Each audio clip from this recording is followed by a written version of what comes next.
Bueno, buenas tardes. Saben que soy decimista, entonces esta semblanza se hace a modo de décimo, ¿vale? Va. Entonces aquí normalmente un servidor se encarga de entregar una décima al invitado, pero esta vez va a ser, cumple doble función, es la décima y su presentación. Dice lo siguiente: Córdoba volvió a ser año del 61, agrónomo cual ninguno y un amante del saber. Gusta dar a conocer frutos de investigaciones, de sus gustos, sus pasiones, en sus libros tan certeros, con mil datos verdaderos que encienden los corazones. Amante de la belleza, Córdoba, Pasogoyol, orquídeas, el español y la gran naturaleza. Las historias de grandeza, la lectura verdadera, una plática sincera y su familia tan querida, los patrimonios, la vida, el gran Ernesto Rivera.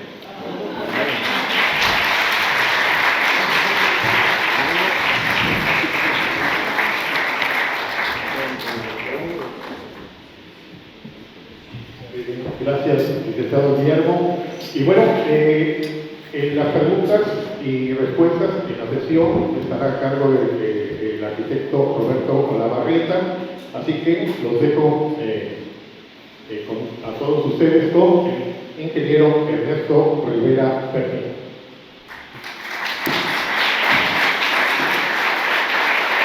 Bueno, ¿me escuchan bien ahí o acerco más? ¿Ahí está mejor? Ahí está. ¿Más? Bueno, ¿así está bien? Bueno, gracias por venir a todos, les agradezco mucho y antes que nada espero que se vayan con algo nuevo aprendido sobre los tratados de Córdoba y nuestros patrimonios. ¿Sí? Los hallazgos recientes, quisiera explicar que el término hallazgos no quiere decir que encontré un documento que nadie haya visto antes, o una foto o algo, no. Son cosas que ahí están, que están inventariadas, las ve mucha gente, pero que no se han podido relacionar con los tratados, por lo menos que así lo hayamos visto los que estamos metidos estudiando este tipo de cosas. Por eso son hallazgos nuevos, son cosas nuevas que vamos a meter. A veces las buscamos y a veces llegan solas. Y a veces buscamos una cosa y encontramos otra. Y de eso se trata. Y como muestra voy a usar este grabado porque lo elegí porque es de los grabados, las imágenes que más se apegan a lo que pasó en ese 24 de agosto de 1821. En primer lugar nos pone a 4 personas, son los 4 que estuvieron ahí, no hubo más. A pesar de que Santana en sus memorias 50 años después dice que él estuvo y que casi les agarra la mano para que escriban lo que tienen que escribir, eso no pasó. Entonces son 4, que es O'Donoghue con su secretario e Iturbide con su secretario. Lo que sí había era gente que entraba y salía y les llevaba cosas y les traía cosas conforme ellos lo iban necesitando. Y abajo, porque ese está en el segundo piso del portal de Ceballos, que es lo que se puede ver ahí los enfoca en la parte del balcón, de los balcones, aunque todavía no se tiene seguro si fue ahí en los balcones o fue en el cuarto que está antes. Ahí la dejamos a libre. Otra, los 2 tienen trajes militares, que eso es muy importante y es algo de lo que tenemos que platicar mucho. Normalmente pintan a O'Donoghue con traje de civil, vestido de civil, y eso es incorrecto. El único error que tiene son las palmeras. ¿Sí? Las palmeras no estaban. En ese entonces el parque no era parque, era una plaza, no tenía nada, porque se hacía el día de mercado ahí, se hacían ejercicios militares y se hacían un montón de cosas, entonces no podía verla. Es el único error que tiene, pero a mí me gustó mucho. Este grabado es de Alberto Beltrán. Él nació en la Ciudad de México y obtuvo el Premio Nacional de Bellas Artes en 1985. No es cualquiera, es una persona premiada por Bellas Artes, y este grabado en especial lo hizo para un libro que se imprimió en 1967 cuando él todavía trabajaba en la Universidad Veracruzana. Él trabajó en la Universidad Veracruzana en el Departamento de Artes Plásticas de 1965 a 1967. Y este es el libro. Es un libro que habla de las constituciones, la historia de la Constitución de Veracruz. Sí, es una edición local. Y ahí pueden ver que pone los tratados de Córdoba. Yo no sabía ni quién era el nombre, ni sabía tampoco quién fue la persona que hizo realidad este libro. Este era un proyecto y hubo una jovencita de 22 años, cordobesa, ¿sí?, que se tomó a cuestas este trabajo y se lo aventó. Logró llegarlo hasta el final y lo logró. Razones que ella nos dirá algún día, porque vive, ella nos dirá algún día por qué razón no pusieron su nombre enfrente y por qué no pusieron el nombre del autor de la imagen. ¿Sí? Algún día aparecen en una página al final, en un espacio muy chiquitito, que ya acabó todo el libro y lo ponen ahí como que para que nadie lo vea. Pero es un libro hecho realmente por una cordobesa. Y las razones de por qué ligan las constituciones con los tratados de Córdoba es que se forzó en aquel entonces, en el 1917, a que se declarara la nueva constitución ese día. ¿Por qué? Porque el Congreso estaba en Córdoba y es una fiesta importante. Quiere decir que a inicios del siglo pasado los tratados de Córdoba tenían una buena importancia tanto en el pueblo como en el gobierno. Marcela Prado es la jovencita que hizo que ese libro lo tuviéramos aquí nosotros.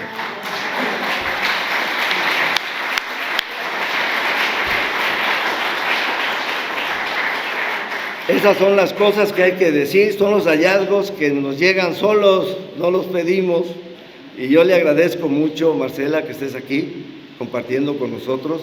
Y te hago la invitación, que yo creo que a todos los del seminario nos gustaría, que vinieras una vez más y que nos platicaras de las peripecias de este libro, de todo lo que tuviste que hacer, cómo lograste que se lograra poner tu nombre bien merecido en las otras dos ediciones, en la de la negra que está ahí, de 1992, y la de 2017, que es la de color blanco. ¿Sí? Entonces, ojalá algún día pudieras venir y platicarnos a todos de las peripecias de este trabajo. Vamos a hacer lo posible. Un punto importante, la Liga de las Constituciones de Veracruz con los tratados de Córdoba no solo es la fecha, hay otra, y ahorita más adelante las vamos a ver. ¿Cuál es la justificación de esta plática? Y quiero decir que los patrimonios cordobeses tienen mucho de lo que vamos a ver, ideas equivocadas. Y aquí para esta plática solo voy a hablar de los tratados, pero tenemos de todo, de la batalla del 21 de mayo, tenemos de la fundación de Córdoba, de la negra, de la mulata de Córdoba. O sea, tenemos muchos de nuestros patrimonios con mala información e incorrecta. Y que creo que es momento que empecemos a platicar de lo que sí se puede demostrar y de lo que no. Muchos cordobeses sienten esto, que los tratados de Córdoba no son considerados a nivel nacional como debieran estar, que deberían tener un lugar mejor. Pero lo triste del asunto es que legalmente y en forma documental tienen un muy buen lugar, ¿sí?, a nivel nacional, en las leyes, en los decretos, en los archivos oficiales. Que no se les hace el efecto por los gobiernos, eso ya es otro cantar, y creo que los cordobeses tenemos que tomar medidas para lograr que tarde que temprano, por lo menos, tengan el nivel legal que tienen en papeleo, que también lo tengan ante la gente. Y vamos a empezar con esta situación. Esta es la placa. Una placa es un documento oficial, ¿sí? Nada más que no está hecho en papel, está hecho de otro material y está en exhibición pública. Entonces, casi todos los documentos oficiales son públicos, como comentario aparte, son muy pocos los documentos reservados. Entonces, podemos tener acceso a todos ellos. Esto por su naturaleza así es. Y tiene parte de las mentiras o de los errores que cometemos los cordobeses. Primero, dice, los tratados de Córdoba entre el generalísimo Agustín de Iturbide. Cuando firma los tratados, no era generalísimo. Este es un error. Llegó a serlo, pero en ese momento no lo era. Pero el error más grave es el que está aquí abajo. Juan O'Donoghue nunca fue virrey, porque desde unos años antes el término de virrey había desaparecido. Ya no existía el virrey y mucha gente toma como que el virrey le cambiaron el nombre al puesto y le pusieron jefe político. No, el virrey desaparece y en su lugar aparecen muchos o varios jefes políticos, o sea que es una reestructuración profunda de fondo el que se da. ¿Cuál es el problema? Pues que esta placa tiene desde 1893. Todos nosotros hemos pasado por ahí en algún momento, nos han dicho el maestro, venga, vamos a ver, y estamos leyendo que dice virrey, y crecemos con la idea de que O'Donoghue era virrey, cuando no lo era. Y entonces, de repente, un ciudadano cordobés tiene la oportunidad de presentarse, ¿sí?, en el Congreso de la Unión y tratar de promover a los tratados de Córdoba, que estuvieran en un mejor lugar, y comete el error de decir que O'Donoghue era un virrey. Se sube otro y demuestra que nunca fue virrey, y todo lo demás que él intentó hacer se vino abajo. No perdió él, perdimos todos los cordobeses.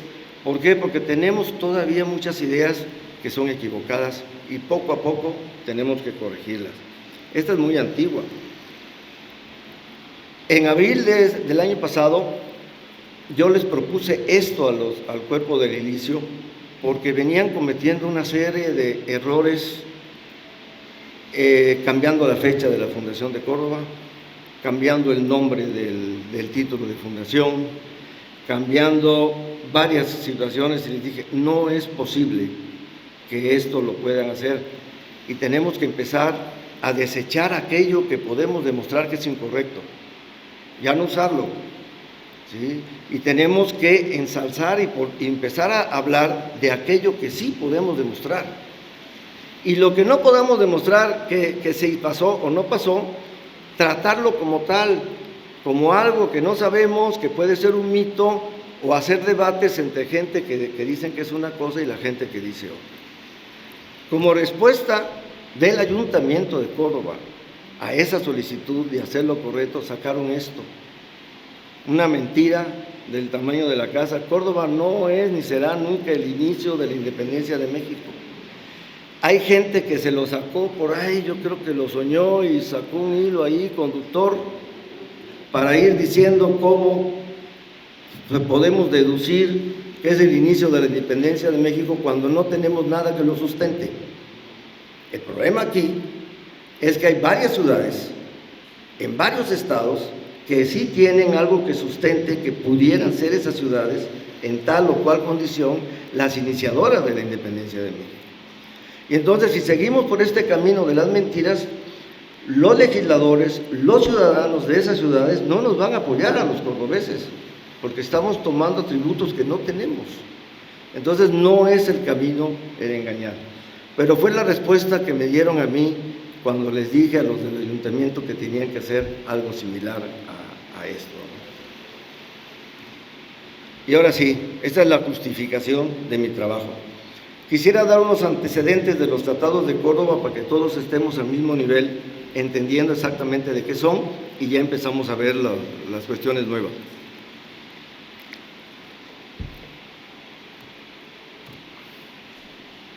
Es un tratado, y lo podemos demostrar. Y lo podemos demostrar en el mismo tratado. El artículo 5 y el artículo 17 dicen, es un tratado. Este tratado. No hay vuelta de hoja. Es un tratado que de alguna forma lo llamamos en plural. pero es un solo tratado. No son dos, no son varios, es uno solo. Entonces no debemos irnos por el camino de que son varios, porque no lo son. ¿Qué tipo de tratado es? El tratado se negocia y se firma entre iguales. No puede ser, y él lo decía lo del uniforme, no se puede hacer un tratado de paz entre un militar y un civil, pero sí se puede hacer un tratado entre dos militares. O'Donoghue tenía dos puestos, uno militar como capitán general y otro político, jefe político, mientras que Iturbide solo tenía uno, el militar, era el primer jefe del ejército de las tres garantías. Entonces, el tratado es el producto de la negociación de los dos más altos jefes de los dos bandos en conflicto. Ese es el tratado de Córdoba. ¿Para qué se reunieron? Está claro en el mismo tratado, para buscar la paz. Entonces, el tratado de Córdoba es un tratado militar de paz. Eso es lo que es. Y explico por qué es importante aclarar que se hizo entre militares. Este era el tamaño del virreinato de la Nueva España antes que la Constitución Política de Cádiz, donde también participaron americanos, ¿sí?, lo recortara y lo cambiara, ¿sí? Y en el lugar del virreinato dividieron el espacio en varios pequeños estados que les llamaron provincias constitucionales, ¿sí? Cada uno de ese color es un espacio. El virreinato lo dividieron en 6 pedazos. Cada uno iba a tener un cuerpo legislativo, iba a haber diputados, y cada uno iba a tener un jefe político, que era el jefe máximo, que solo le iba a rendir cuentas a Madrid, en un tamaño más reducido del que tenía anteriormente el virrey. Y se le juntaron, a todo esto le llamaron al conjunto de estados América Septentrional, que es decir, América del Norte, y le juntaron la parte de Centroamérica que está ahí. Todo eso era la América Septentrional. La parte política del puesto de O'Donoghue es la que está de color verde. El color verde se ve la provincia constitucional de Nueva España, que se hace sobre lo que era el Reino de México.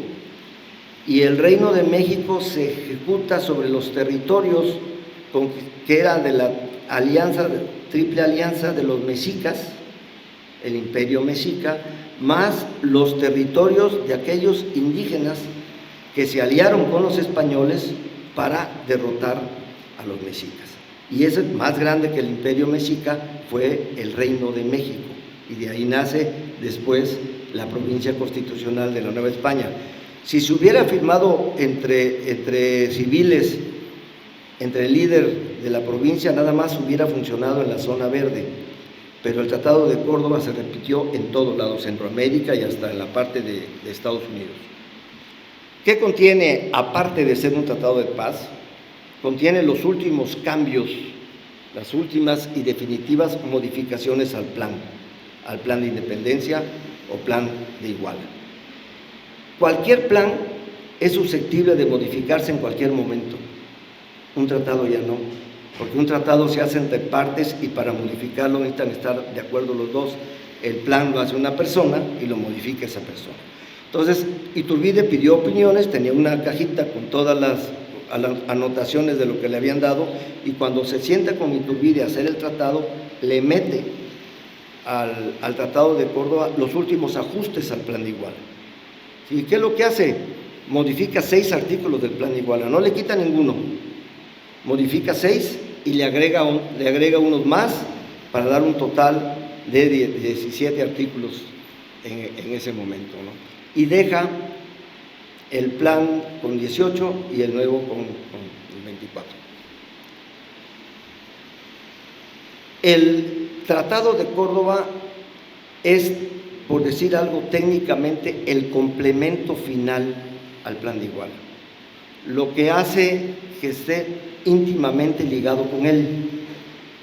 Últimamente les hemos empezado a llamar juntos como binomio documental, 2 documentos que hacen uno solo.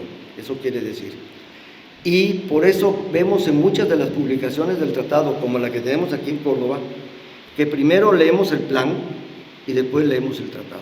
Ese es el binomio. ¿Por qué? Porque el plan fue primero y lo modifica el Tratado de Córdoba. Solo hubo un cambio después, un pequeño cambio que se da cuando se declara la independencia de México en la Ciudad de México. Pero también tiene una razón muy fuerte de ser el Tratado de Córdoba. Este libro de Otón Aroni lo venden aquí en el museo, y es la primera vez que yo leí esto de régimen de derecho, que el Tratado de Córdoba imponía un régimen de derecho que sin el régimen de derecho no hubiera podido llegar la paz. Y eso es algo muy, muy interesante. Lo leí por primera vez, ya lo he leído de otros autores, y viene más o menos de esto. El Tratado de Córdoba va a modificar al Plan de Iguala, y el Plan de Iguala modifica algunos artículos de la Constitución de Cádiz que se hizo entre todos los españoles, incluyendo americanos. Entonces la Constitución de Cádiz está vigente, controlada por el Plan de Iguala, y el Plan de Iguala está avalado por el Tratado de Córdoba. Y algo muy importante, indica cuándo dejan de tener vigencia el plan y el tratado. ¿Cuándo? Cuando se hace la nueva Constitución. Cuando se haga la Constitución para México, en ese momento pierden vigencia estos dos documentos. Un atributo más, da el nombre propio al Plan de Iguala, es el primer documento oficial que menciona el plan de Iturbide como Plan de Iguala. ¿Y funciona como instrumento de paz? Sí. Normalmente creíamos, yo era de esos, que después del Tratado de Córdoba solo hubo un enfrentamiento armado en Azcapotzalco. No es cierto. El de Azcapotzalco fue el 19 de agosto y el tratado se firmó el 24. Después del tratado solo hay registrado un enfrentamiento que es en Acapulco, y no es entre realistas y trigarantes, es juntos, españoles y mexicanos, en contra de una flota chilena que llegó ahí a Acapulco, dizque a ayudar. Algún día podemos platicar de ese dato que también es interesante. Pero para mí lo más importante, que lo he recogido también de varios autores, es de que el primer documento oficial de México que le da nombre a todo el territorio es el Tratado de Córdoba. El primer artículo lo dice: esta América septentrional, América del Norte, se reconocerá por nación soberana e independiente y se llamará en lo sucesivo Imperio Mexicano. Cuando desaparece el Imperio Mexicano, se vuelve nación mexicana. Legalmente hay un documento que así lo hace.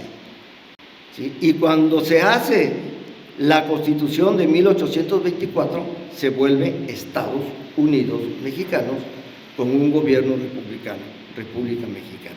Pero lo mexicano nunca se pierde, y hasta la fecha no lo hemos perdido, lo seguimos teniendo. Y ese es el gran aporte que da el Tratado de Córdoba a nuestra convivencia nacional. ¿Y por qué lo digo? Porque solo la parte verde que vieron del mapa era México un tiempo, el Reino de México. Todos estos estados los he dividido de acuerdo a las provincias que se tenían en la Nueva España. Nunca fueron México. Eran Nueva España y pertenecían a otro nombre. Se hace en México con un juramento que vamos a tratar al final de esto. Después de la independencia, todos estos países, estados, se vuelven por primera vez mexicanos.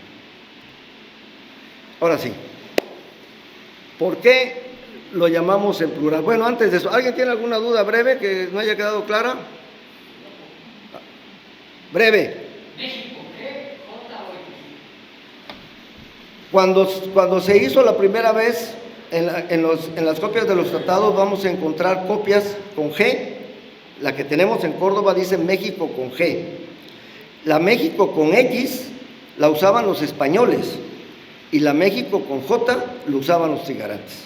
Eso es en las copias que tenemos ahí. No había una regla ortográfica clara. Actualmente es con X, les gusta, como dice nuestra gobernadora, les guste o no les guste, es con X. ¿No hay otra? Legalmente sí tiene validez, o sea, no puede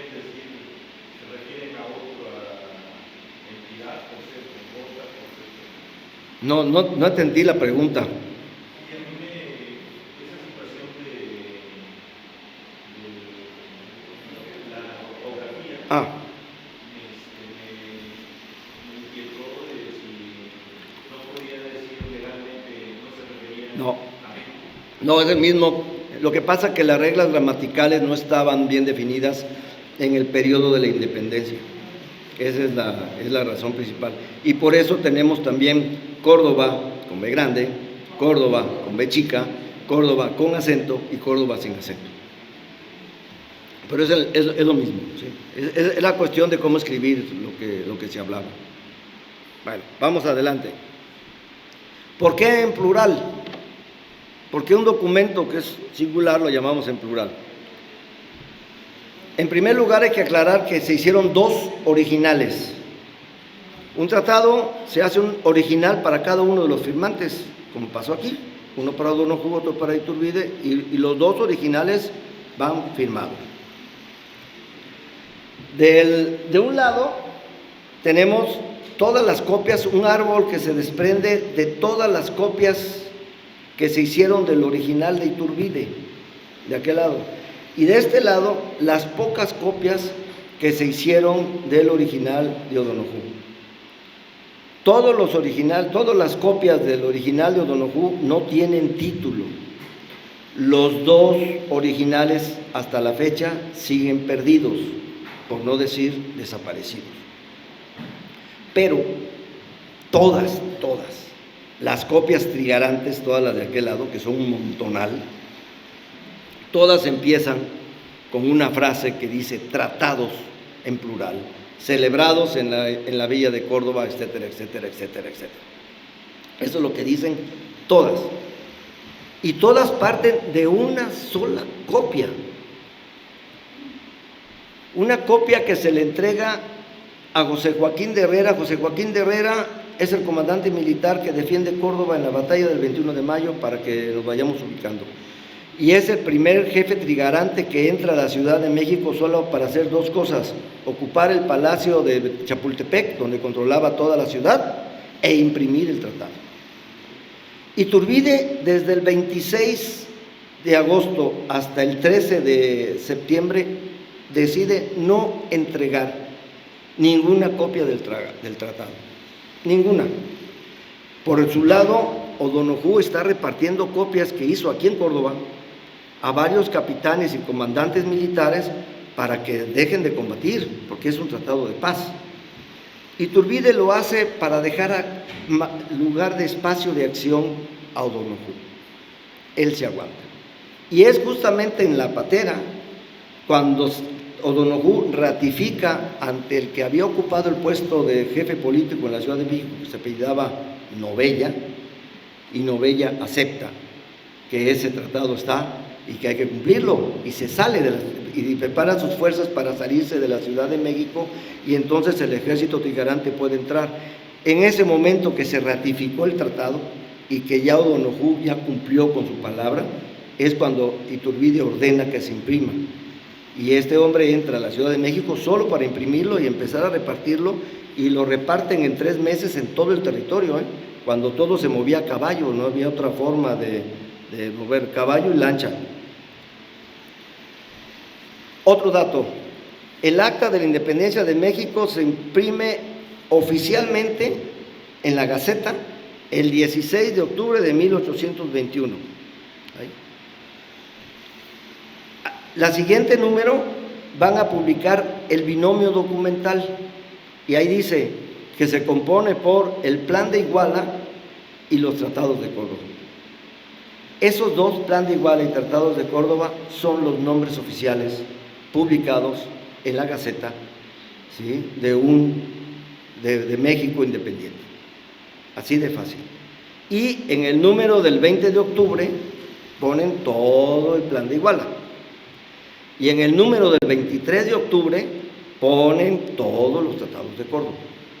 Y entonces no solo es por gusto, sino que es el nombre oficial de nuestros tratados. ¿Por qué plural? Según lo que me han explicado, no es una regla general, no funciona en todos, pero funciona en algunos. se usa para enfatizar algo, para exagerar algo que no se puede hacer cuando es un singular. Y entonces la gente o el que lo quiere enfatizar lo pone en plural para que la gente vea, se oye más interesante, por lo tanto es más importante en plural que en singular. Eso es todo. El problema es saber quién lo hizo. Ese está el problema. Tenemos de 13 días hasta el día 13 de cuando se logra imprimir y sabemos que se va a llamar tratado. ¿Cómo llamarlo? Bueno, tratado es el resultado de la negociación. Es un tratado, se sentaron a hacer un tratado. También así se les llama a las copias de O'Donoghue, que aunque son pocas, no tienen título, son singulares. Pero todas las copias, si nos referimos a una copia como la que tenemos aquí en Córdoba, es tratado lo que debe ser. Pero si quieren usar cualquiera de las dos, se considera válida. Es válido que digan una u otra, pero ya para ser específicos es así. Y lo más importante, Tratados de Córdoba es el nombre oficial y tenemos que respetarlo. Un pequeño espacio. Los archivos españoles que más datos tienen sobre Córdoba, si queremos cosas civiles, nos vamos al Archivo General de Indias, en Sevilla. ¿Sí? Y tienen buenos datos hasta 1821. Ya para acá, uno que otro año, después ya no tienen nada, porque todos los archivos ya están en México, la independencia de México. Lo mismo pasa con los asuntos militares. La mayoría de los datos militares, como esto que le estoy hablando de los tratados, todo lo que podemos encontrar de los tratados desde el punto de vista militar está en el Archivo General Militar de Madrid, y también, igual que el otro, termina hasta 1821, hasta ahí llega. Pero si queremos saber algo de la cuestión religiosa, hasta 1546 hay mucha información de parroquias y demás en el Archivo General del Arzobispado de Sevilla. ¿Por qué? Porque el Arzobispado de Sevilla era la sede de la provincia eclesiástica de toda América. De toda América, la provincia eclesiástica estaba basada, o su cabeza estaba allá en Sevilla. Y es en el Archivo Histórico de Madrid, bajo un formato militar, o oficial, este espacio grande que está aquí, es el espacio que nos indica que es un documento oficial, la forma de redactarlo, sobre todo de esa época. Y sobre todo porque cuando tiene un agregado aquí abajo, el agregado no tiene ese espacio. ¿Por qué? Porque esto permite anotaciones o correcciones, este no. Es así de simple. Bueno, pues este formato militar lo empiezo a leer y dice: Córdoba, 25 de agosto de 1821, un día después de la firma de los tratados de Córdoba. Y aquí es lo que me desconcentró totalmente. Mi estimado hermano, nunca lo pone uno a leer y no tiene ninguna referencia ni de saludo militar. Si hay alguien que saluda como debe saludar, son los militares, aquí en Rusia y en China y en España y en todos lados. Entonces, la correspondencia entre militares va acompañada de un saludo, y depende del saludo, el rango a quien te estás dirigiendo. Entonces, eso de mi querido hermano, y uno lo empieza a leer, estamos hablando de un archivo militar, ojo, lo empieza a leer y empieza a dar una descripción, más o menos dice así: ayer comió con el señor O'Donoghue, el primer jefe del ejército imperial, la oficialidad y demás autoridades, y empieza a relatar este personaje, que es alguien que no está en el momento de la firma, él está afuera, como estaríamos todos nosotros si esto estuviera pasando ahorita, estaríamos afuera expectantes de qué es lo que está. Y hay un momento en que está muy contento, muy contento, y le dice a su hermano: ya se firmaron los tratados celebrados, y lo dice en plural. Entonces, la gente del pueblo, a lo mejor es un soldado raso, a lo mejor no lo podemos saber, porque ahorita van a ver por qué está en un archivo militar. Está en un archivo militar porque resulta que el hermano recibe la copia, lo copia, hace copias y le empieza a regalar a sus amigos. Sus amigos hacen copias en Veracruz, en el puerto de Veracruz, y empiezan a regalar esta copia con la descripción de lo que pasó entre el 24 y el 25 de agosto aquí en la Villa de Córdoba. En la primera oportunidad que tenga voy a imprimir lo vamos a poner en español actual para que todos ustedes lo puedan tener en la primera oportunidad, porque da una descripción muy puntual de lo que estuvo pasando ahí, visto desde alguien que no está adentro de la negociación, sino que está afuera. ¿Qué es lo que pasaba? Veracruz estaba copado, estaba rodeado por los trigarantes y toda la comunicación llegaba desde Mérida. ¿Cómo llegaba? Por medio de un tipo comerciante que intercambiaba entre Mérida y Veracruz, él con su base en Ciudad del Carmen. Así se enteran, y nos enteramos nosotros también, de muchos datos de la batalla del 21 de mayo y demás, por esta persona, que tiene un nombre Artacho, así se firmaba, que de seguro es un nombre falso para protegerse, y omiten el nombre del hermano, de qué persona es, qué apellido tiene de Córdoba y el hermano que está en Veracruz, lo omiten. Pero lo que sí dice es copia de una de las muchas que llegan desde Veracruz. Quiere decir que el puerto de Veracruz, la gente estaba copiando esta carta y se la estaba repartiendo. ¿Por qué? Dávila recibe una copia de O'Donoghue y la oculta. Iturbide no hace copias hasta el día 13. Entonces, los primeros días, la única comunicación que tenía el puerto de Veracruz fue esta carta en particular. La copia Echeverry, que es el comandante que está en Mérida, y la manda a sus servidores. Esta carta da una relación muy puntual y menciona que la gente del pueblo, antes de que se firmara o el día que se firmara, ya le llamaba tratados. Hay una carta anterior del hermano de Antonio López de Santana, que se llamaba Manuel, que estaba fuera de Veracruz. Él era el jefe que estaba fuera del puerto de Veracruz, sitiando el puerto, que le invita a O'Donoghue a reunirse con Iturbide y le dice que se junten para ser tratados. Esa es la única versión anterior, y esta es la más antigua que hay al día siguiente del nombre plural. Todo parece indicar que del lado trigarante la gente, los soldados y la gente hablaban de tratados, mientras que en el lado nacional, del otro lado, solo hablaban de tratado en singular. ¿Dudas? Vamos bien. ¿Cuál nudo hay que desatar? Este es uno de los asuntos más interesantes que hay. El dicho, supuesta la buena fe y armonía que nos conducimos en este negocio, supongo que será muy fácil cosa que desatemos el nudo sin romperlo. El otro, invito a la entrevista al primer jefe del ejército imperial, don Agustín Iturbide, en la que se discutiese el gran negocio de la independencia, desatando el nudo, sin romper los vínculos que unieron a los dos continentes. El primero se le atribuye a Agustín de Iturbide en un libro en 1846, 25 años después. Y el de abajo es el propio Tratado de Córdoba el que lo dice. El propio Tratado de Córdoba dice que el dicho de desatar el nudo lo dice O'Donoghue, no lo dice Iturbide.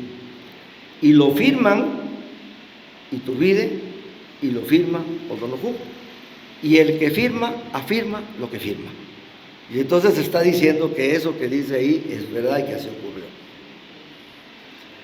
Cuando se piensa en el nudo de Iturbide, se piensa en el nudo georgiano, que es este nudo que amarraba una carreta a una yunta, que no tenía puntas y que era imposible de desatar, y que llega Alejandro Magno y no lo desata, sino lo corta, y el que lograra desatar ese nudo iba a conquistar toda Persia. Y él lo rompe y conquista toda Persia. Entonces la gente atribuye que a este nudo se refería a Iturbide por esta acción. Pero como no lo hizo Iturbide, pues no sabemos qué fue. En Sevilla encuentra uno este símbolo en ventanas, en mobiliario, en infraestructura civil, en publicidad del ayuntamiento, en la entrada del ayuntamiento. Aquí está. En la bandera de la provincia, y es el símbolo secundario, porque el primario es otro, el escudo secundario de Sevilla, y esto con rojo es la bandera de Sevilla. ¿Y esto qué? Es el lema oficial del Ayuntamiento de Sevilla. No es como aquí, que cada ayuntamiento llega y cambia. Allá es el mismo, es este. Y se compone de dos partes: la sílaba no, una madeja, el símbolo de una madeja amarrada, y un do, y se lee no madeja do, que se interpreta como no me ha dejado. Eso quiere decir. ¿Y qué es? Se refiere a la fidelidad de la población de Sevilla al monarca. Y es un mito, no ocurrió.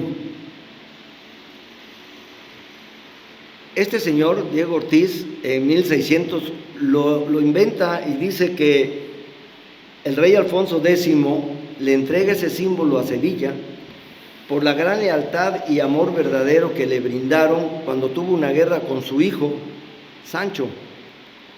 Esa guerra no pasó, y no pasó en Sevilla. No se llevaban, estaban peleados, pero nunca pelearon en guerra, y nunca pelearon en Sevilla.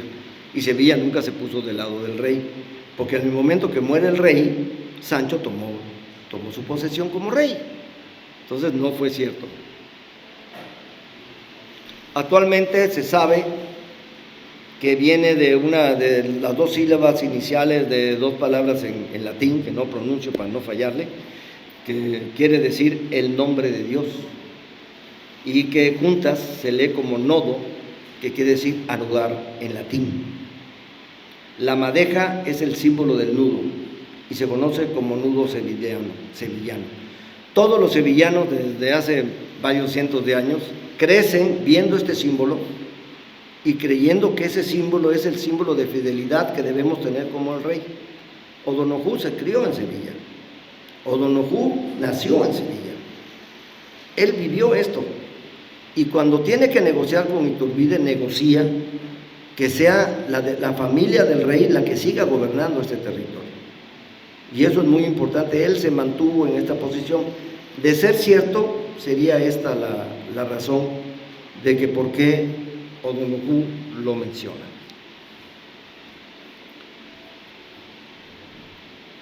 Y por último, la jura de la independencia. Para la independencia jurar, ¿qué documentos se tienen que poner? Vuelvo a recordar, el territorio independizado era muy grande, está lleno de instituciones que hicieron una promesa. ¿Hará falta que prendan el aire acondicionado? ¿No? Bueno. Este está lleno de gente y de instituciones que hicieron un juramento de fidelidad, como el que quieren que se haga allá en España a cierta persona que quiere vivir para allá. Y lo tiene que hacer para España, lo tiene que hacer para el rey, y lo tiene que hacer para las leyes de España. Entonces ya se mantenía el juramento al rey de Fernando VII, que se hizo muchos años antes de la independencia, ya estaba jurado, y su familia o él iban a venir a gobernar según el Tratado de Córdoba. Ya estaba jurada la Constitución de Cádiz, que en el momento de la independencia ya estaba funcionando, ya era activa, pero se había hecho juramento a España y ya no éramos España. Entonces se diseña el juramento de la independencia como el mecanismo para que todos los demás juraran dejar de ser españoles y se volvieran mexicanos. Sí, es el gran territorio lleno de instituciones, y el proceso que se hace es la jura de la independencia, ¿sí? Y solamente se consideran válidos aquellos lugares que se hizo el juramento a hacer la independencia, como fue Iguala y como fue Puebla y unos 30 y tantas ciudades más, porque todavía no se firmaban los tratados de Córdoba y lo hacían ante el plan de Iguala. Vamos a hacer la independencia de acuerdo al plan de Iguala, era el juramento. Y los diputados dicen, se queda. Esas gente ya no tienen que volver a jurar porque ya juraron su propia independencia y se juraron el pellejo, pusieron en riesgo su vida. ¿Sí? Las instituciones españolas y todo se sumaron, dejaron de sentirse españoles al hacer el juramento para sentirse mexicanos. Es un juramento religioso y si no cumplían, el que les iba a reclamar era Dios. Cuando se separa la Iglesia del Estado en México, en vez de llamarse cura, se llama protesta. Y entonces todos los funcionarios públicos toman sus atributos y sus funciones en el momento que hacen su protesta. En el momento que dicen yo protesto, tienen inmunidad, en ese momento la reciben, no antes. Ahorita por ahí hay un video de una suplente de senadora que en estado de ebriedad la detienen y dicen, soy senadora, no me puedes detener. No, fíjese que sí, porque usted no tiene fuero. El fuero lo tiene la senadora cuando tomó protesta. Usted no ha tomado protesta, usted no tiene fuero y está en estado alcohólico y tiene que ir al corralón. Pero andaba, pero sí, re bien. Y se realiza ante 3 documentos: el Plan de Iguala, los Tratados de Córdoba y el Acta de Independencia. Esos 3 documentos se utilizaron en todos lados, empezando por la Ciudad de México, para jurar sentirse mexicanos y dejarse de sentir españoles. Para hacerlo se hace un decreto. La autoridad competente hace un decreto que le llama Jura de la Independencia, dice cómo se tiene que hacer. Después se manda a imprimir en la Gaceta Oficial, se imprime el mismo día que se hace ese juramento en la Ciudad de México, el 17, ¿sí? 17 de octubre, ahí se hace, el mismo día que se hace, ahí y luego vienen 2 o 3 números de la Gaceta diciendo todo lo que pasó de las fiestas y todo lo que se hizo en la Ciudad de México cuando dejaron de sentirse españoles y empezaron a sentirse mexicanos. La ceremonia es clara, es ante los 3 documentos, tienen que estar ahí presentes, pero no solo deben estar presentes. El artículo 3º del decreto dice que se tienen que leer. Hay alguien que tiene que leer cada uno de esos documentos antes de hacer el juramento. ¿Cuándo se celebró en Córdoba? El 22 de diciembre de 1821. Ese día los cordobeses dejaron de sentirse mexicanos para sentaron de sentirse españoles para volverse mexicanos.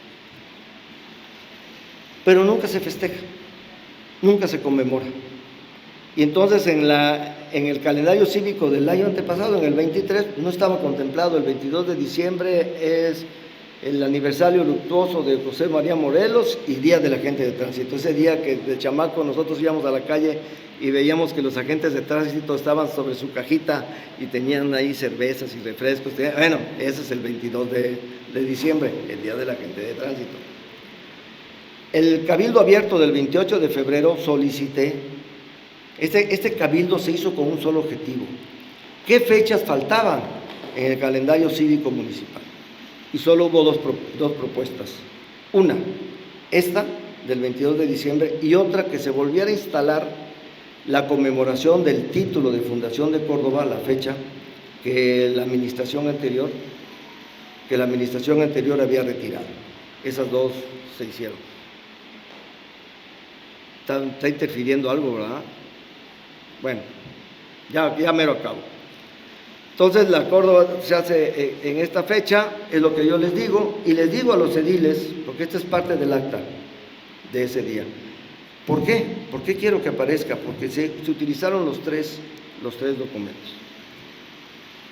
Y esta es la copia del acta de cabildo de 1821, del 22 de diciembre, cuando se hizo esto.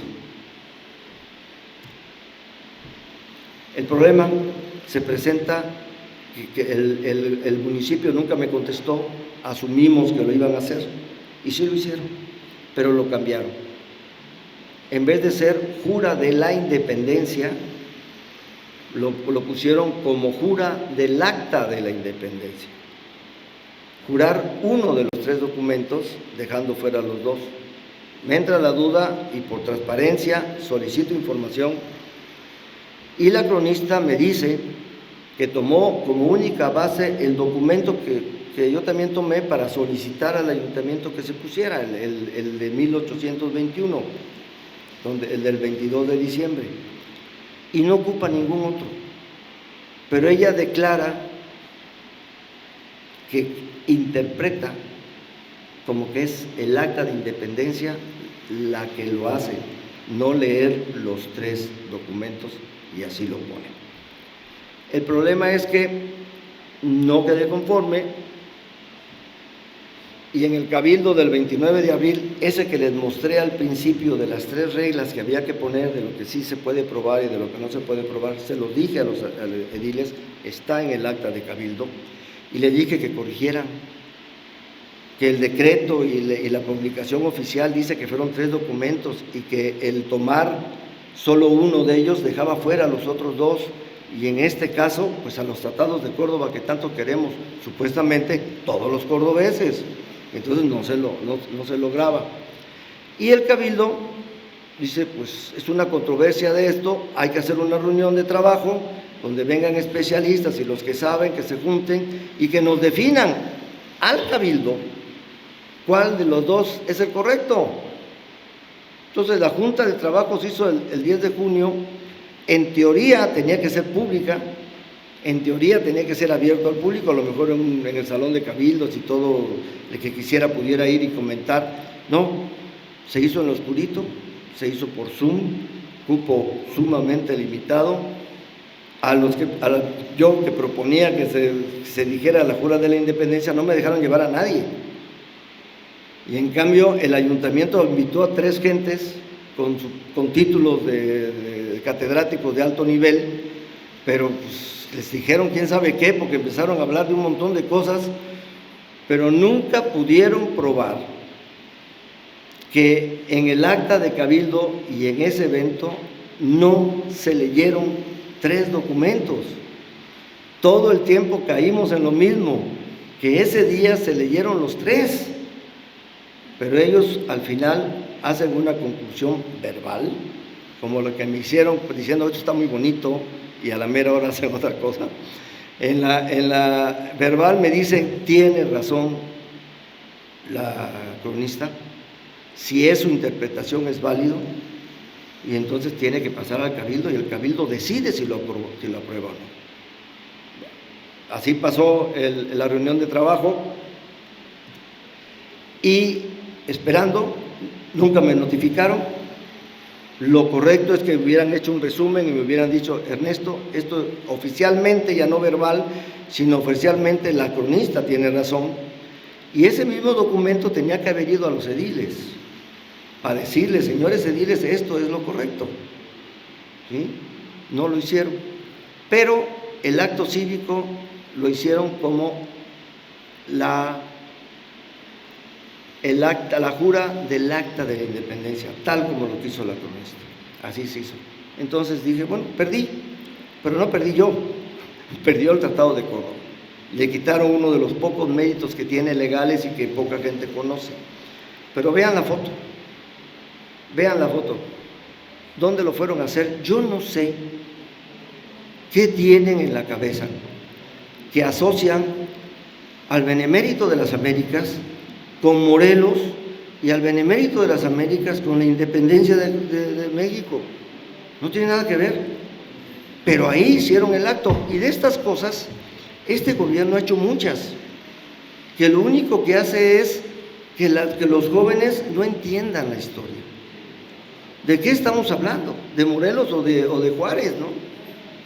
Y lo segundo, la comisión oficial para cambiar esto, para hacer el calendario cívico municipal donde se hace esto, está hecha por el regidor que lleva la Comisión de Cultura y Actos Cívicos, por la cronista, que es la que lo hace, y por el secretario, que es el que avala si se lo pasa a los ediles o no. Y curiosamente vi esta foto y no está ni el edil del ramo, ni la cronista, ni el archivo, ni el secretario. Y me puse a ver todas aquellas conmemoraciones equivocadas que han hecho, y ¿qué creen que encontré en las fotos? No aparece ninguno de los tres en ninguna. Los que aparecen son los demás ediles. Los engañan y los lanzan al ruedo y ahí los dejan solos, ¿no? Y háganse bolas. Esto es lo que hicieron. Yo lo que creo es que los ediles de Córdoba de esta administración pecaron de ingenuos. Creyeron en estas gentes y se dejaron convencer, se dejaron exhibir ante una mentira ante los ciudadanos de Córdoba. No una, son varias. Si ustedes quieren, en la primera oportunidad nos aventamos las que hay del título de fundación y las que hay de la batalla de Córdoba, que también hay varias mentiras ahí graves. Y dije, bueno, ya, ¿cuál es mi sorpresa? En enero de este año, el calendario cívico municipal quita todo. Entonces, que hice una solicitud de información para preguntar por qué cuando quieren sí y por qué cuando quieren no. Y la solicitud de información se hizo penitas el 5 de agosto, antier me llegó la respuesta y resulta que el secretario no hizo su trabajo. Informó a los ediles que se iba a hacer la reunión. No les informó oficialmente de los resultados. Yo creo que no lo hizo por respeto a los tres gente que vino a participar ahí, que eran catedráticos que no tenían vela en el entierro y que iban a tener un problemón a la hora que se dijera oficialmente que ellos decían que una persona que interpretara lo que quiera sin tener una justificación se le tenía que hacer caso, porque entonces se acaba la historia en ese momento. Creo que por eso no lo hizo. No recibieron los ediles un resultado, por lo tanto no hubo ninguna reunión de ediles para ver si se deja o no se deja esto. Y hay que recordar que esta junta de trabajo se hizo para que los ediles pudieran tomar una decisión sobre qué iban a conmemorar el 22 de diciembre, porque sí lo querían conmemorar. Entonces tenía que haber habido otra reunión de cabildo donde dijeran los ediles, pues ahora no lo queremos conmemorar. Tampoco estuvo, simplemente no les informaron y ellos aprobaron. Por eso digo que pecaron de ingenuos en pensar en apoyar a estas tres personas. Pero volviendo a lo que nos importa, México. El nombre de México lo debemos todos al Tratado de Córdoba. Nosotros no lo sentimos porque en esta región estaba dominada por los mexicas, entonces ya éramos parte del imperio mexica, fuimos parte del reino. Pero ustedes van a Chiapas, tienen amigos en Guadalajara, en Monterrey, en Baja California, en Yucatán. Allá es otra cosa, allá sí tienen un momento de quiebre, nunca habían sido mexicanos. Y cuando hacen la jura de la independencia, se sienten mexicanos.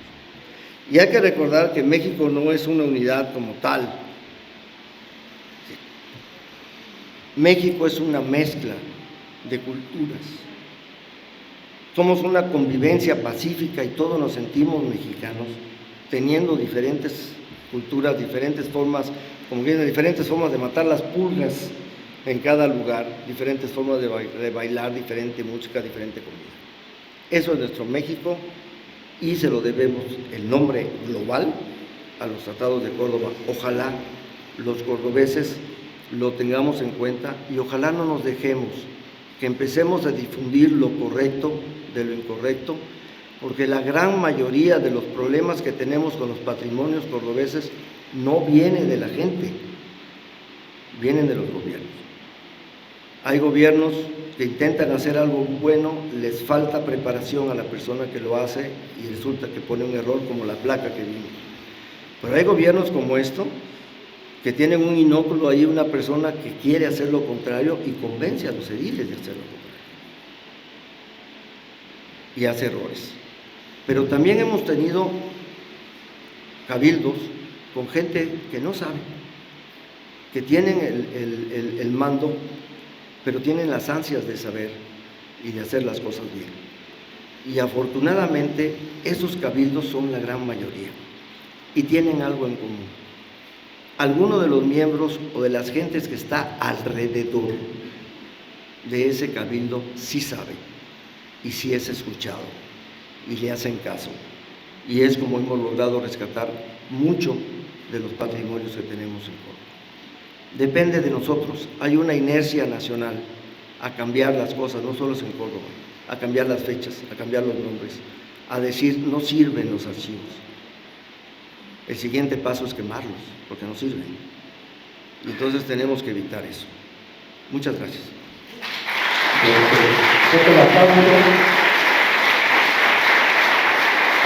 ingeniero Ernesto Rivera Peña, apasionado de la historia, gracias.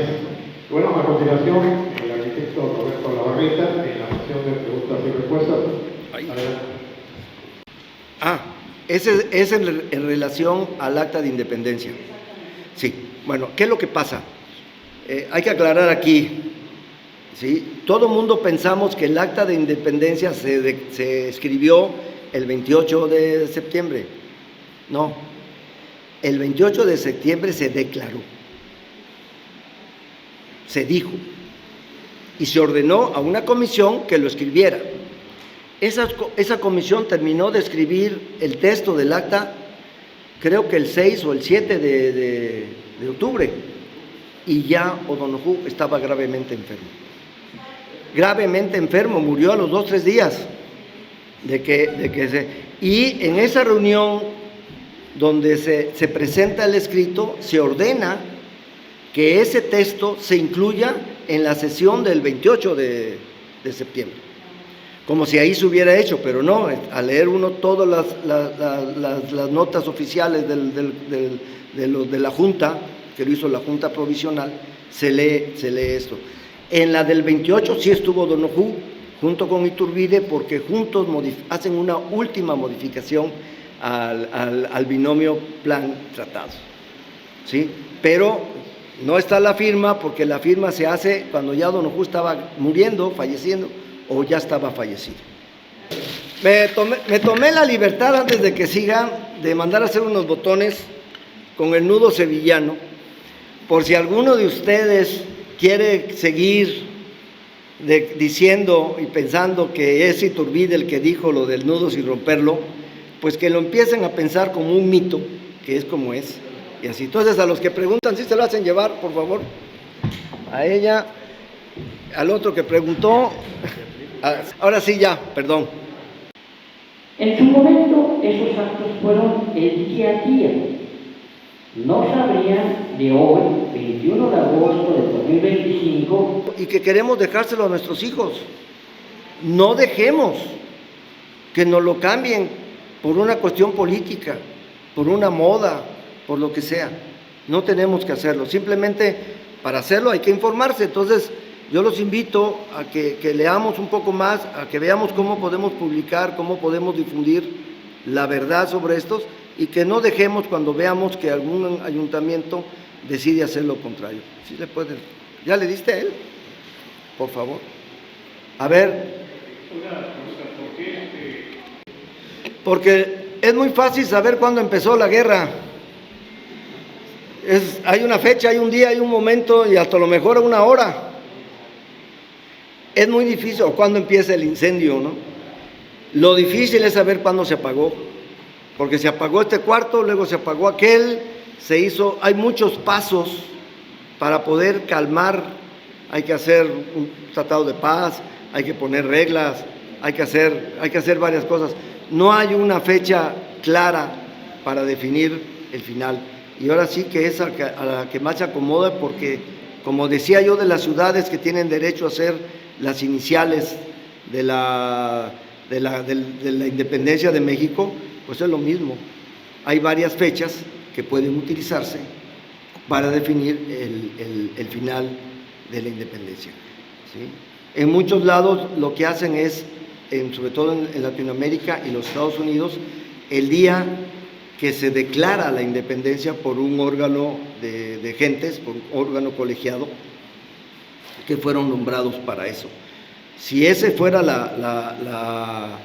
el caso, en este día tendría que ser el 28 de septiembre, que fue cuando se declara la independencia. Pero no es cuando se hace el acta, ahí se declara, nada más. Si le pasan una, por favor.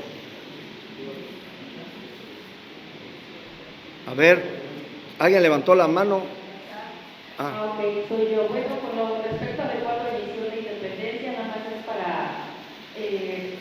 apoyar de que también Porfirio Díaz fue el que le dio más regancia al inicio de la independencia por el cumpleaños, ¿no? Algo así. Ese es otro, ese es otro de los mitos, porque antes de Porfirio Díaz ya se conmemoraba el grito de independencia, sí, claro que sí, mucho antes de que naciera. Entonces sí es un mito. Bueno, yo lo que te quería preguntar, como tipo pergamino, ¿está mal? No, porque todas las copias que se hicieron a partir de la de Iturbide, todas dicen lo mismo. O sea, lo que cambia, digamos, es el tamaño de la letra, cambia a veces la ortografía, ¿sí? Pero todas dicen exactamente lo mismo. Entonces es válida. Y la mandó a hacer y la repartió. Sí, y no es el único. Juan Lavín también hizo, varios presidentes la han sacado y la dan como regalo a invitados especiales, a gente que nos visita, a los turistas también. Y es válido porque dicen lo mismo que debe decir. Sí, yo la guardo y la... Sí. El 22 de diciembre es la jura.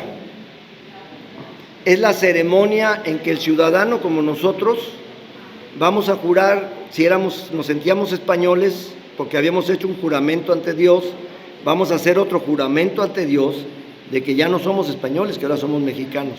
Ese es el 22 de diciembre. Es la jura el 22 de diciembre, la firma de los tratados es el 24 de agosto. Del mismo año, sí. Aunque, aclaro, en el norte, en Baja California, en Chihuahua, hay juras el primer semestre de 1822. ¿Por qué? Porque están re lejos y se movían a caballo, entonces no era tan fácil. Pues, sí. Tamayor no. Que estaba corrido sin aceite, sí. O sea, que estaba a punto de desvielarse, sí. Pero así que fuera mucho mayor, no. Sí era más joven Iturbide. Pues esa es la parte del artista, sí, porque en otras los ponen muy diferentes, pero sí es la fecha y se hizo especialmente para ese libro que hablaba de los tratados de Córdoba. Por eso pero es la interpretación, ahí sí hay la interpretación del artista. No estaba grande, estaba enfermo porque el barco hace una parada en Puerto Cabello, creo, que ahí hace una parada el barco Asia con el que vienen para dejar soldados, porque en Sudamérica seguían peleando, y de ahí lo traen a Veracruz, y ahí se infecta el barco de vómito negro, que es una enfermedad. ¿Cuál es? No es cólera, bueno, que vomitan, paludismo, fiebre amarilla, paludismo, le llamaban vómito negro, que fue un problema cuando se hicieron el canal de Panamá, por ejemplo, ¿no? La cantidad de muertos que hubo. Pues lo mismo, llegan y se enferman, se muere un sobrino de Iturbide, se mueren varios soldados, y por eso, de O'Donoghue, por eso O'Donoghue acepta inmediatamente negociar y salir del puerto, porque saca a su familia, los mandan a Jalapa, ahí los cuidan, en lo que él viene aquí a hacer y se sigue. Entonces sí venían enfermos, y sí estaba enfermo. De hecho, en la crónica de este cordobés, se dice que O'Donoghue tenía planeado, que Iturbide se va, y que al día siguiente se iba a O'Donoghue a todas las ceremonias que se habían organizado en la ciudad de Orizaba. ¿Sí? Que es la misa, que es una comida, todo eso se había organizado en Orizaba, no en Córdoba. Entonces él se va y O'Donoghue queda en alcanzarlo, pero no puede alcanzarlo porque se empieza a poner mal. Y de hecho Iturbide le escribe que no se mueva, que le va a mandar unas carretas para que él no vaya a caballo y pueda ir más cómodo hasta México, porque querían entrar a México. Dos originales. Uno se llevó Iturbide, otro se llevó O'Donoghue. Los dos están desaparecidos. Nadie sabe dónde están. Y se reconocen porque son los únicos que deben tener la firma. Todos los demás son copias. Y hay copias originales. ¿Qué quiere decir? Que mandan imprimir y sale 40, 50, 100 originales de esa copia y los empiezan, o 100 ejemplares de esa copia los empiezan a repartir. Lo que tenemos en muchos archivos, como en el de Córdoba, son originales, copias originales que se hicieron. En el caso de Córdoba es una copia única porque se hizo en el estado de Veracruz y se hizo justamente para la jura de la independencia, que eso es lo que más inquieta cuando el ayuntamiento aprueba cosas así porque se le ocurrió a una persona sin justificación y simplemente tenía que haber ido al archivo, ver las copias que hay ahí, que están impresas, son copias impresas, que se hicieron exclusivamente para la ceremonia de la jura de la independencia. Entonces, no tienen ninguna motivación para quitar a los tratados de Córdoba o ninguna justificación para quitar los tratados de Córdoba de eso. El problema de los ayuntamientos es que luego contratan a mucha gente que se inventa cosas que no son correctas y luego los otros las ponen en documentos oficiales y nos meten en problemas. Entonces, gran parte de la problemática que tenemos es justamente ese tipo de cosas. Los originales no aparecen y sí son copias, pero son copias originales. Y de hecho el único ejemplar que se sobrevivió de ese tiraje veracruzano es el que tenemos aquí en Córdoba. Ya no hay otro, ya buscamos en todo el estado y no hay otro, es único. Y es el único que en México viene con G. Cuando vayan a verlo van a ver que el único que viene con G, como ortografía. ¿Sí, maestro? Buenas noches. A ver, la primera, Otón Arronis, en el libro que mencioné, que venden aquí, hace un estudio muy puntual sobre la masonería en O'Donoghue. Y no he encontrado ninguna referencia, ninguna, que me pueda comprobar que Iturbide era masón. Así como hay muchas, y con detalles, que lo pueden leer en el libro de Otón Arronis, sobre O'Donoghue, pero no sobre Iturbide. Y sobre otros que se piensa que eran masones, más bien se sospecha, pero no se puede asegurar. Pero sí, puede ser una cuestión masónica, pero no para ponerla en un documento, en un momento dado. Sí, es lo que yo creo. Y si nos vamos a lo que puede ser, pero lo que se puede demostrar con lo que tenemos actualmente es el que sí era masón, era el español. Y el que no se sabe, que posiblemente no lo fuera, era Iturbide. No hay ninguna referencia seria a ese punto. Y sobre el otro, ¿cuál es el contexto de esa placa? Cuando se firman los tratados de Córdoba, tenía pocos años que se había eliminado el título de virrey. Y las comunicaciones en aquella época tardaban meses o años en llegar de un lado a otro. La gente del pueblo siguió llamando virrey a los que ya no eran virreyes, porque no solo fue O'Donoghue, fueron otros también, muchos años más. Y entonces se va heredando de padres a hijos la cuestión de virrey. Y por eso digo que se puede poner un QR, porque el documento no se debe tocar. Que ese es uno de los temas que quiero tocar en base al título de fundación, que el título de fundación que utilizaron para cambiarle el nombre oficialmente está mutilado. Y eso es lo grave del asunto. ¿Sí? Le cortaron la parte que dice título. Y se puede demostrar, claro, de eso se trata. ¿Sí? Entonces no debemos ni siquiera pensar en mutilar el documento. Ese documento, que es una placa, debe estar así. Lo que podemos poner es otra placa, o poner un QR que la gente llegue y que lo pueda leer y que pueda leer las correcciones que se necesitan para entender el documento. Pero la gente le siguió llamando virrey aquí en Córdoba y también en Iguala y también en muchas ciudades siguieron llamándoles virrey por tradición, por costumbre, como a los soldados que vinieron a combatir se les llamaba realistas, cuando por la Constitución de Cádiz ya no eran realistas, ya desaparecieron, eran nacionalistas, eran nacionales. Entonces, esas son de las razones que hay. Buenas noches. Buenas noches. Felicidades, Ernesto. Gracias. Ernesto, felicidades. Sí lo hemos pensado, gracias por los comentarios, lo hemos pensado y lo hemos intentado. ¿Con qué nos topamos? Los maestros, las escuelas, ustedes trabajan en escuelas, lo deben saber, tienen ya un plan de trabajo muy apretado, ¿sí? Tienen muchas cosas que tienen que hacer y queda muy poco tiempo, realmente muy poco tiempo, para que se vea la historia local, ya no digamos la del Estado, la local. Esa es la razón que Tomás Ríos, en su primer año de trabajo con... ¿Dónde estás? Eloísa, ¿por dónde estás? Con ella, o ella con Tomás, mandaron imprimir una historia local y se repartió en las escuelas. ¿Sí? Lamentablemente eso no pudo seguir. Bueno, pues la idea que teníamos de ir a dar pláticas se topa con la falta de tiempo por un calendario tan ajustado para que en diferentes fechas del año pudiéramos llegar a todas las escuelas. Con eso nos topamos.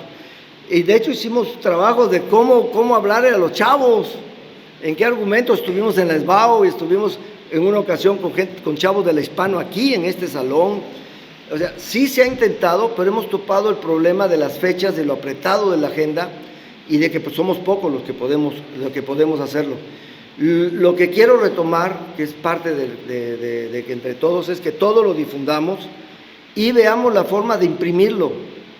Si el gobierno municipal no lo quiere imprimir, pues a lo mejor un grupo de empresarios o a lo mejor un grupo de ciudadanos coopera para imprimir. No tiene que ser de lujo ni a colores, simplemente algo breve que se pueda llevar a las escuelas, que se deje en la biblioteca de las escuelas y que entonces sí, cuando se pueda, alguien vaya y les explique a los maestros primero, darles el curso, ya no a los jóvenes, sino a los maestros, para que ellos a su vez lo bajen, porque nos vamos a topar con maestros que todavía van a seguir pensando en virrey. Entonces tenemos que enseñarles que no, que son los nombres correctos, pero sí lo tenemos pensado. Estamos como los recién casados, sabemos lo que tenemos que hacer, no sabemos cómo empezar. Bueno, A ver. felicidades, Ernesto. Me da Gracias. mucho gusto estar aquí en esta hermosa plática. Y son los que más se confunden cuando ven los lemas equivocados en las placas del ayuntamiento, ¿eh? Los niños son los que más, y son los que te dicen, oiga, ¿esto por qué? Porque los adultos nos callamos, pero los niños sí nos dicen. Nada más una precisión aquí en este punto. Nosotros no nos independizamos nunca de Francia, porque nunca pudo Francia con nosotros. Hay una historia de la fragata de la Liberté, que es una historia muy interesante, y yo tengo la versión francesa, y tengo la versión veracruzana, jarocha, albadoreña, del evento. Y entonces, esa fragata fue un intento de Napoleón de ganarse las colonias de ultramar. No lo logró. ¿Por qué? Porque tenía un bloqueo inglés muy fuerte, no podían salir, pero te puede platicar, no tuvimos ese punto. Y sí, la España estaba con un rey francés, pero era España. No perdió lo de España, y aquí se toma el inicio de los disparos, y el inicio de los disparos como tales, no fusilamientos, no gente detenida, sino el combate de que la gente sale a combatir, es justamente a raíz del grito de Dolores, y ya lo he platicado con varias gentes historiadores y todos coinciden en lo mismo. Hay un solo punto, algo así nos platicó Pedro Ernesto, Jorge Pedro, que vino a dar una plática sobre estas cosas. Sí, había habido conspiraciones y fusilados y todo, pero no habían cuajado. O sea, había habido también intentos de hacer constituciones y papeles donde se mencionaba la América mexicana, pero no cuajaron. El que cuajó, nos gusta o no, así es, el del 16 de septiembre, y siguió, evolucionó y cambió de lo que ahora llaman una guerra civil, porque esa fue una guerra civil, y ya cuando se destapan los trigarantes, esto sí se vuelve una guerra de independencia, porque sí, pero no paró la guerra, ¿eh? Sí, pero sí hay una fecha que todos coinciden, eso sí es cierto. No se le reconoce porque se volvió emperador, esa es la razón, y nos trae un problema a los de Córdoba, y te voy a decir cuál es. ¿Qué gente sabe Córdoba, Orizaba y Jalapa, del regimiento y del batallón de 3 villas. Nada. ¿Por qué? Porque estuvieron en Iguala con Iturbide. Y entonces censura. Va para abajo. Esa es la parte equivocada de tener una educación única nacional, porque no funciona así. ¿Sí? Y a nosotros nos afecta, no tenemos ese. Él fue el que logra hacer la independencia con todos los trigarantes, y yo prefiero mencionar los trigarantes porque él era la cabeza, pero había mucha gente ahí metida, y sí, ellos fueron, ¿sí? Pero la fecha es lo complicado. Lo que sí te puedo decir es que es así, lo que acabas de decir, así fue. A lo mejor a mí no me gusta, o a ella no le gusta, o a otro le gusta, pero así fue. Tenemos que respetar lo que así fue, y tenemos que respetar los documentos que sustentan lo que así fue. Y no hacer lo que hizo la cronista, sino decir, este texto que dice que se utilizaron el Plan de Iguala, el Tratado de Córdoba y el Acta de Independencia, y poner el texto que no estás de acuerdo, y pegadito empiezas a hacer tu rollo de por qué no estás de acuerdo con bibliografía. Esta mujer no lo tuvo, ¿sí? Con bibliografía, con todos los datos duros, y decir, porque en tal lado pasa esto, porque en otro lado pasa aquello, y ya sacas tu conclusión que es diferente al del texto. Pero debes respetar el texto. Aquí no se respetó. Aquí no fue una interpretación, fue un tachón y escribir otra cosa. Ahora sí. Perdón. Hola. ¿Qué relación tiene Orizaba después de la firma del tratado? Uy, desde antes de la firma del tratado. ¿Qué te puedo decir? 3 cosas. Córdoba no nació en Córdoba, nació en Amatlán, Rivera. La batalla de Córdoba no iba a ser en Córdoba, iba a ser en Coscomatepec. Y la invitación para negociar los tratados no eran en Córdoba, eran en Orizaba. ¿Sí? Cuando aquí se estaban firmando los tratados, los enviados de O'Donoghue, a ver, un contexto. Siempre que va a haber un tratado, no se sientan los dirigentes a ver desde el principio, ¿qué onda? Mandan delegados, mandan gente que negocie con él, les dan la instrucción, tienes que negociar esto, y ya regresan con los acuerdos para los 2 lados, entonces nada más se sientan y hacen el acto protocolario. Eso es lo normal. Bueno, pues la gente que va de parte de O'Donoghue están hospedados en Orizaba. La misa de acción de gracias, que siempre hay una misa de acción de gracias, hay que recordar que en ese entonces la iglesia era parte del Estado, como lo es España actualmente. Por eso en España hacen juras y aquí hacemos protestas. ¿Por qué? Porque aquí tenemos la separación iglesia-Estado, ¿de acuerdo? Y la jura es religiosa, la protesta es civil. Entonces, ese tipo de cuestiones tenemos que tenerlas muy en cuenta, que van las gentes, negocian, hacen la negociación y se hacen acá. Se hace la misa en Orizaba, se hace la comida. Después de una misa y de una cosa de estas hay que festejar al pueblo. Entonces se hace una comidota, le llamaban, en los textos uno lo lee como el refresco. Y entonces ahí lo tienen que hacer, pero todo estaba organizado en Orizaba. Cambiaron la sede y se les olvidó cambiar todo lo que iba posteriormente de la...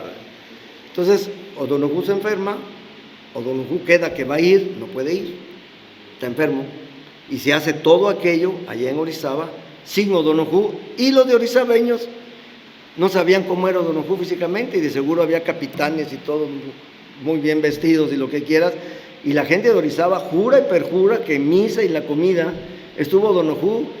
Si el pobre estaba aquí enfermo dictando las copias que tenía que dictar, bueno, pues tenemos que ir a Orizaba y decirle, señores, no se equivoquen. No va a... Y el cronista de Córdoba que mostré la carta, dice que O'Donoghue se va a ir al día siguiente a Orizaba. Dice que O'Donoghue se va al día siguiente a Orizaba. El 26, O'Donoghue va a Orizaba a la misa y a la comida. Y no va porque está enfermo. Entonces esa carta sí coincide con lo que marca la historia. se hizo el 25 con lo que este hombre tuvo a la mano y es muy interesante verla y la vamos a publicar en la primera oportunidad que se pueda.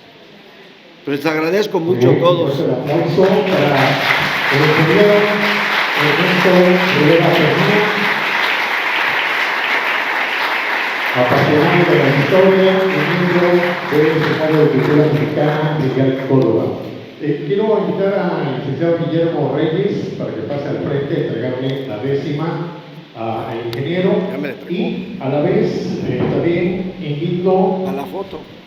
por favor a la presidente del Seminario de Cultura Mexicana, la doctora Adriana Balmori, y a la directora del Museo de Córdoba, Mónica Almudena Arronis de la Huerta, para que le den también el reconocimiento al ingeniero Ernesto Rivera en nombre del Seminario de Cultura por responsabilidad Córdoba, la doctora Adriana Balmori,